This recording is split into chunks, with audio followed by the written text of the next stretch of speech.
It is not history which uses man as a means of achieving, as if it were an individual person, its own ends. History is nothing but the activity of man in pursuit of their ends, meaning history cannot be necessarily considered to be an active organism and an independent entity or a sovereign actor all by itself, but it happens, develops, and evolves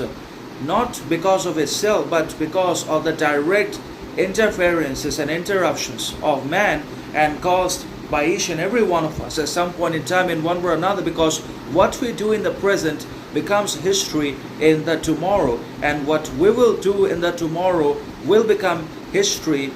at some other point in time. So ultimately it boils down to each and every one of us, to our choices, decisions, actions, careers, characters, pursuits, desires, lusts, greeds, and everything else that we chase and that we becomes history and translates into historical ideas and past in one way or another. And that's what we must try to actually develop so much aura, authenticity, sovereignty, significance about ourselves and within our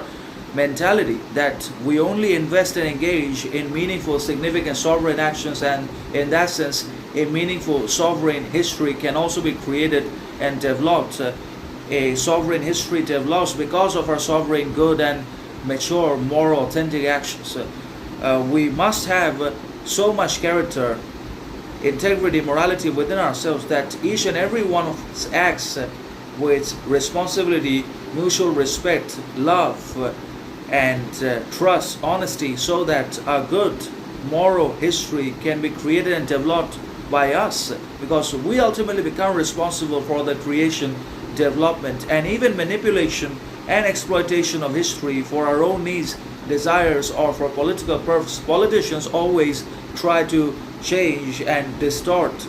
and mold history in accordance with their image, desires, lusts, and greed for power, position, and status in the society. And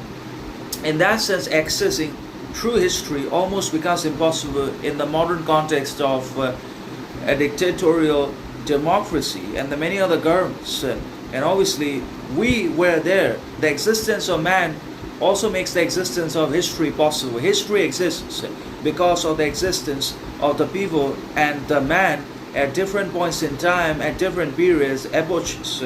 that acted primarily and solely for the fulfillment of their individual desires and the derivation of satisfaction, the achievement of pleasure and other ends, and that became history.